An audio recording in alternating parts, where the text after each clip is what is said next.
ఒక ఊరిలో ఒక తాతయ్య ఉండేవాడు. ఇతని దగ్గర ఒక ఎర్రని పొడవాటి నాగుపాము ఉండేది. అది ఏంటి అంటే ప్రతిరోజు దాని నోటి నుంచి తీపి తీపి చెరుకు రసం ఇచ్చేది. ఎండలు వచ్చినప్పుడు తాతయ్య చెరుకు రసంలోనే స్నానం చేసేవాడు.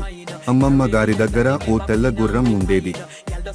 కానీ ఆ గుర్రం ఏ జ్యూస్ ఇవ్వదు, ఏ టాలెంట్ లేదు. అప్పుడు అమ్మమ్మ చాలా కోపంతో గుర్రంని ఇంటి నుంచి గెంటేస్తుంది. ఆ గుర్రం ఊరు వదిలిపోతుంటే మధ్యలో గుర్రంకి బాగా దాహం వేసింది. ఎదురుగా ఉన్న చెరుకు రసం తాగేశాడు అంతా. ఆ సంగతి తెలిసి తాతయ్య కోపంతో గుర్రంని అక్కడి నుండి గెంటేస్తాడు. ఒక రోజు ఊరికి పెద్ద ఇసుక సుడిగుండం వస్తుంది. తాతయ్య అమ్మమ్మ ఇద్దరూ ఇసుక సుడిగుండంలో చిక్కుంటారు.